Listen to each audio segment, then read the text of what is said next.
Welcome back, students. Today we will learn about freedom of the press. Freedom of the press is not just important to democracy, it is democracy. These are the words by Walter Cronkite, one of the most trusted journalists in United States. And I think this is going to be a pretty interesting topic. Let's jump in and we will look about two important aspects. One is we look at First Amendment Bill of Rights, and we'll also look at about censorship and libel. Okay, I want to start this class with these questions. We will know how much do you know about your rights. Can you name any of the specific rights guaranteed by the First Amendment? My second question: in the United States, is it legal to burn the flag as a means of political protest? And third, can a public university censor a student newspaper? What do you think? I want you to write your answers for this in your test, and let's look at what the answers are. If you didn't know any of these answers to the previous question, it's fine. You're not alone. Only 17% of Americans could actually answer all these three. And so don't worry even if you did get it right.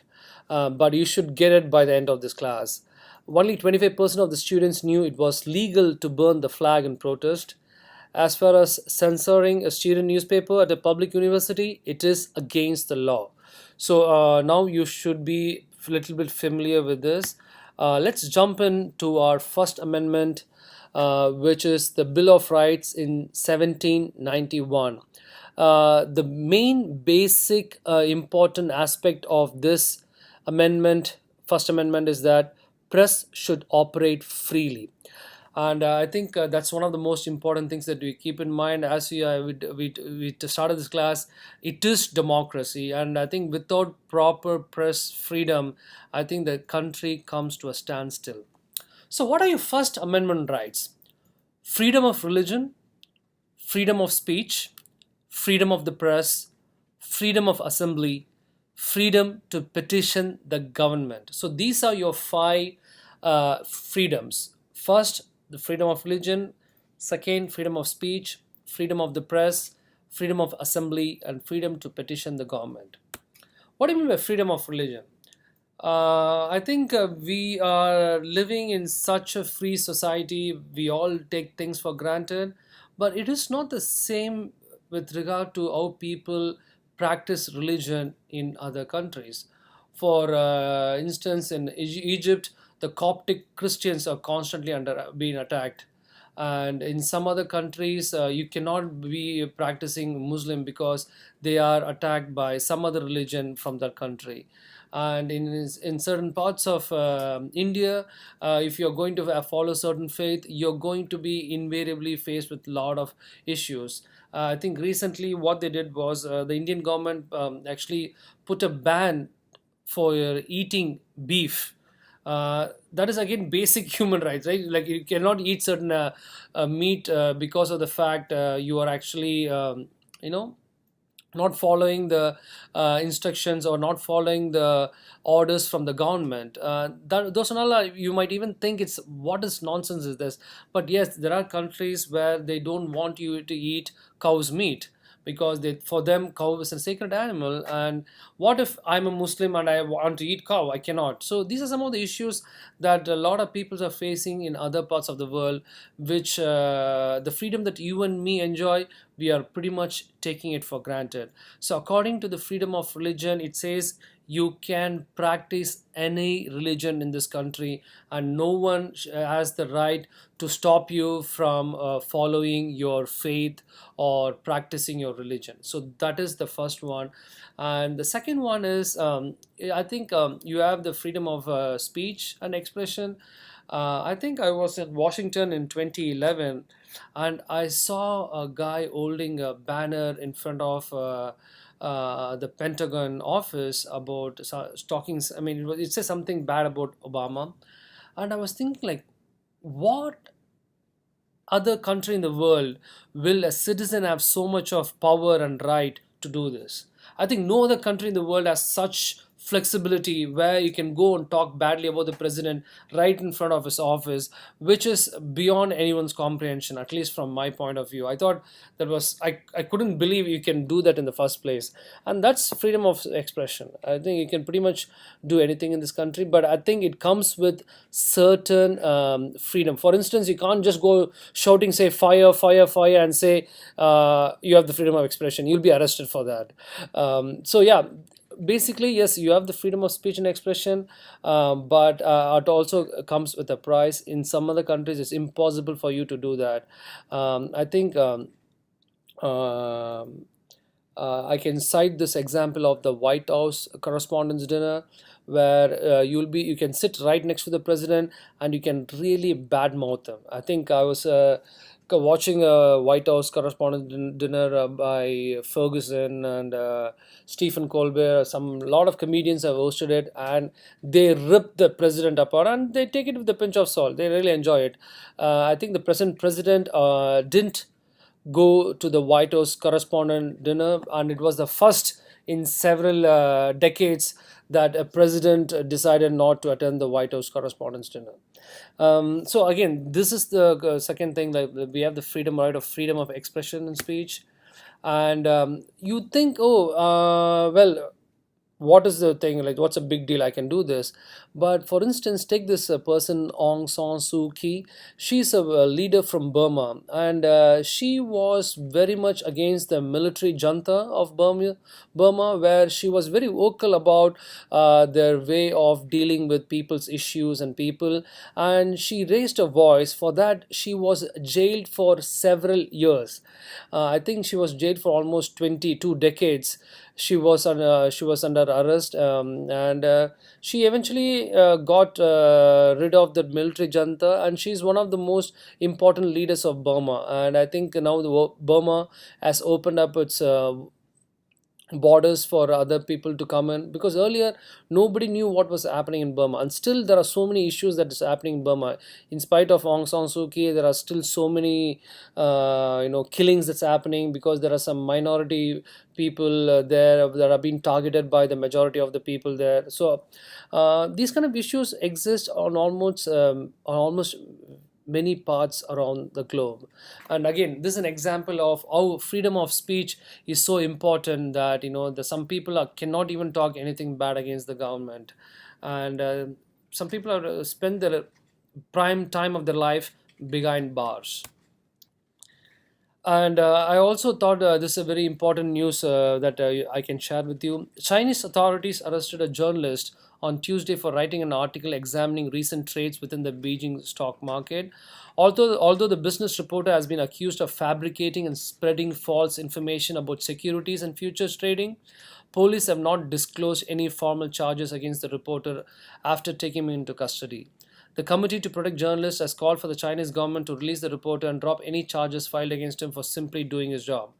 After China's stock market plummeted roughly 30% in mid-June, the Chinese government began pumping tens of billions of yuan. Yuan is the Chinese currency, like dollars, into the market through dozens of security companies. These companies received funds from the state-owned China Securities Finance Corp in an attempt to stabilize the market. So the point is, if you're going to write something, you can be arrested. This is just a small example. People are even being killed. The Committee to Protect Journalists is a non-governmental organization where they track how many journalists across the globe are being killed, how many journalists across the globe are arrested, how many journalists across the globe are persecuted for just doing the job.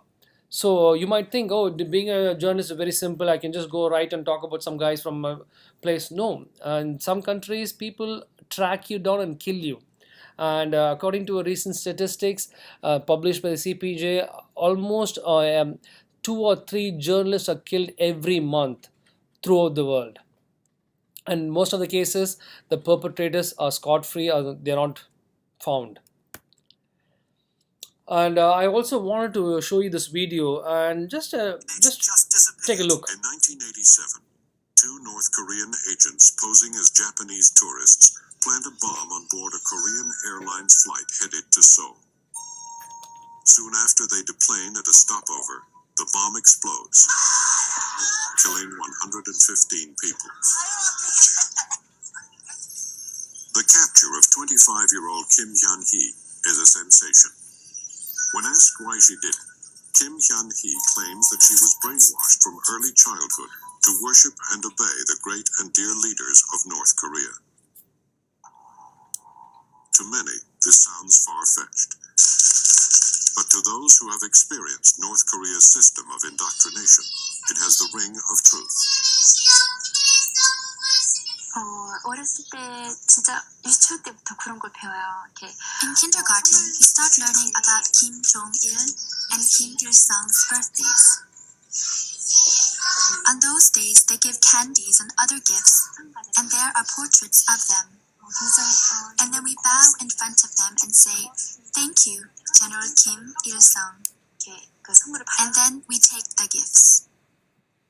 미국은 늑대, 승년. As I grew up, we learned that the U.S. is the American imperialist wolf.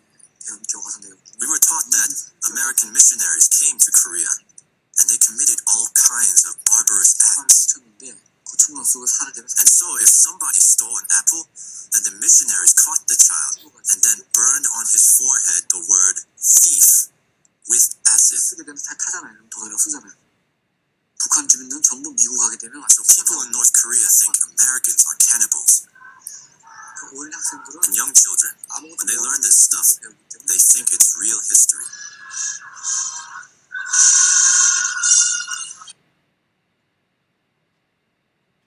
So the point is, it's very simple. If you don't have a free media, this is what happens, because you are raised at the fact that some country people are so bad, they will do anything. Americans are cannibals, and the American missionaries are very bad. They will catch you and do all this kind of things to you. So what happens is, if they are being told this again and again and again, right from the childhood, what will be their outlook of life towards other countries and other country people? So this is the sad situation, that if you don't have a free media, if you don't have a media with multiple diverse viewpoints, you are going to be having a very limited perspective and outlook of life, and that's very unfortunate. And that's why it is important to have freedom of the press. And also, we also discussed about freedom to assembly. If you have anything, you just you can congregate and ask the government kind of to take some actions against some of the issues that you're facing. For instance, this is the Tiananmen Square, and this is again very important, because I think a lot of students from the University of Beijing, they gathered around this place to bring democracy to China, and they were protesting against the Chinese regime. So what they did was, one night they brought in like several hundreds of tankers, military tanks, and they ran over all the people. Like hundreds of students died. And I don't know, many of you must be familiar with this tank man. You can Google that. You can see the image of one guy standing in front of the line of tank. That was an iconic photograph ever to have been captured, which it talks about the power of human will, like to stand up against power and authority. I had some friends from China who was studying with me, and they had no idea about this tank man or this story, because they're completely purged this content from their online environment. So nobody knows exactly what actually happened at Tiananmen Square. And that's really part of media, right? So if you don't have a media where they're going to give you a different view, or the existing issues in the society, you're only going to get only one perspective, and that is the government perspective. Which means the government is good, they are always doing things for the welfare of the people, but you won't get any other bad things which the government is doing, because the media is going to be the puppet of the government. And if it's that scenario, you're going to end up with a situation where they think only about one thing, that the government is good. So that is why it's very important to have a free media where they can voice the issues of the people and highlight what is wrong. For instance, let's look at this video.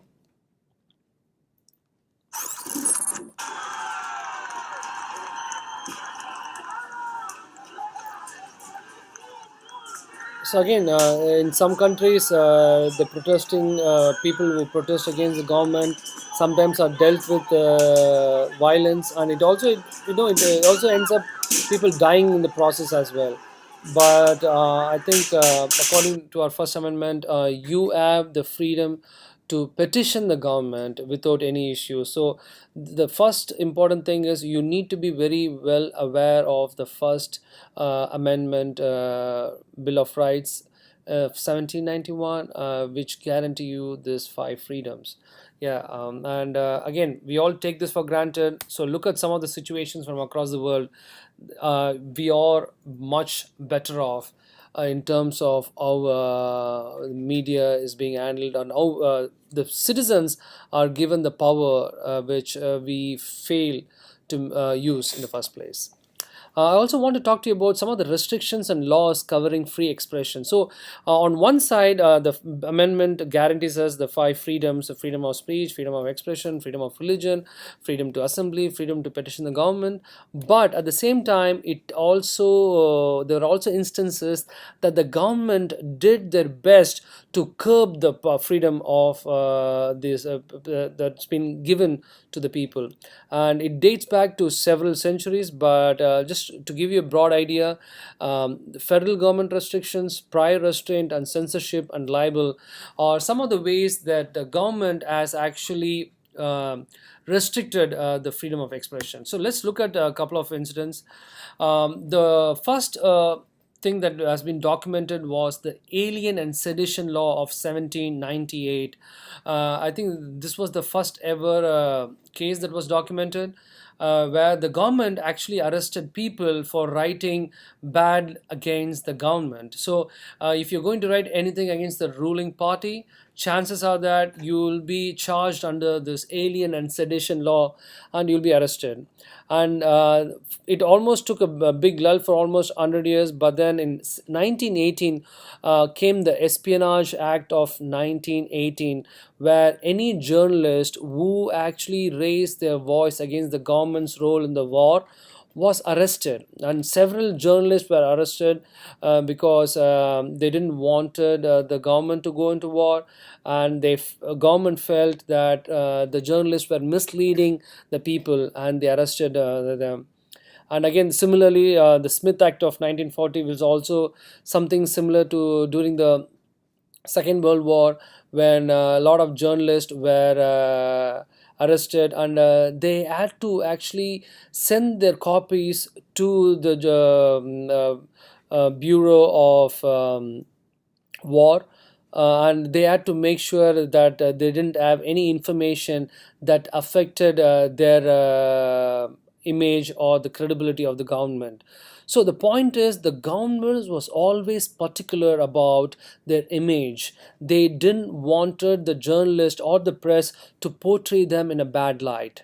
And the House Un-American Activities Committee, I think we discussed about this in the earlier chapters, where they wanted to weed out the people who were actually favoring communism. So these are some of the important landmark initiatives that happen in terms of curbing the freedom of speech and expression by the journalist.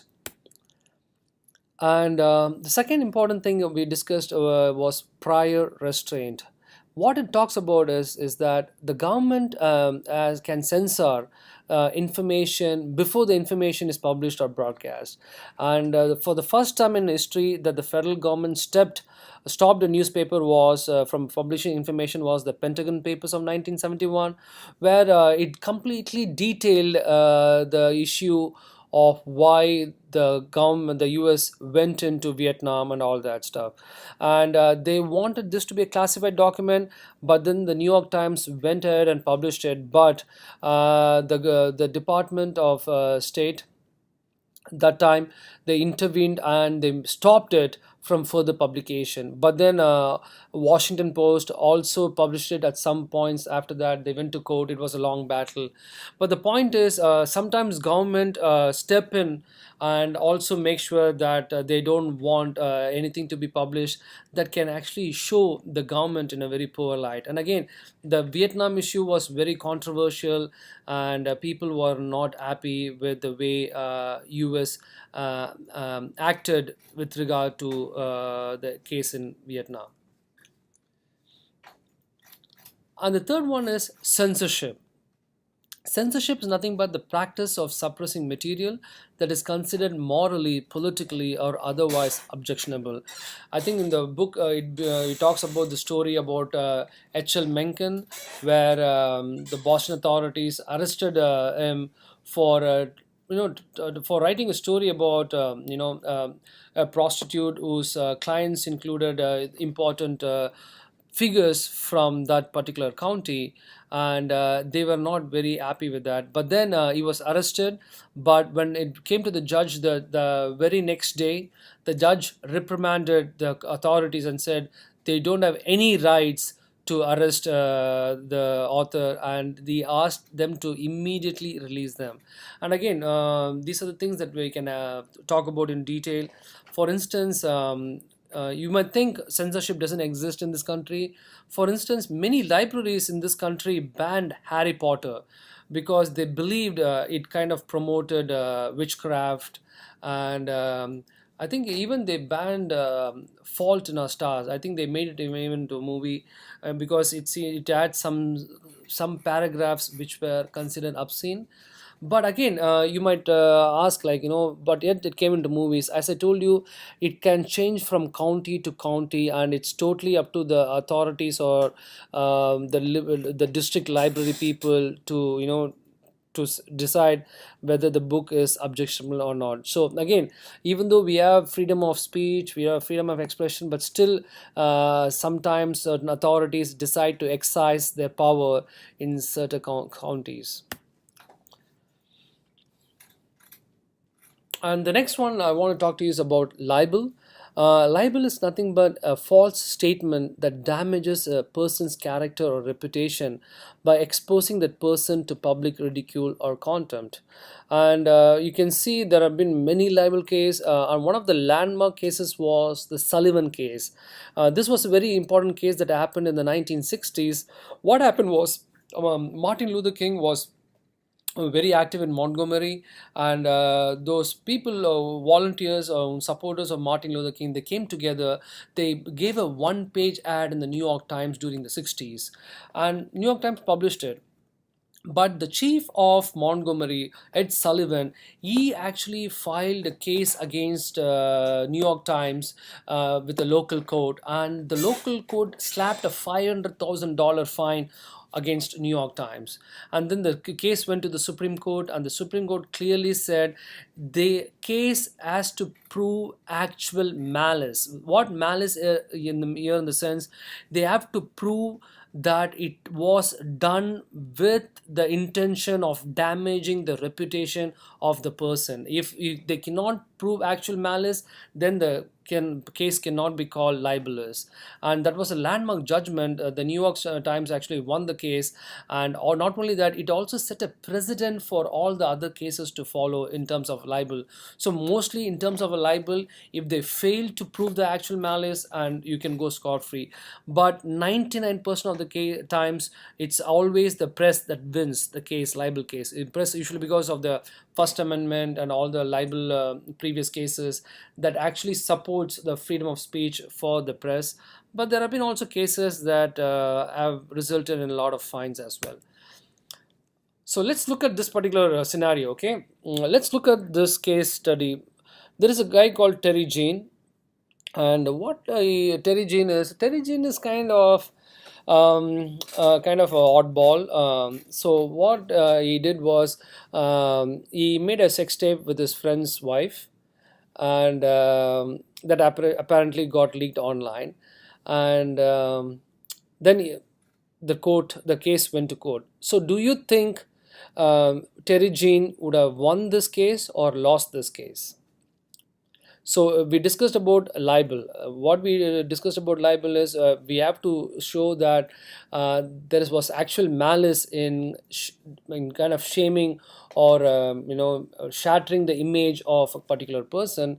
And 99% of the times the press always wins, because we can always cite the First Amendment of 1791, that the press has the freedom of speech and expression.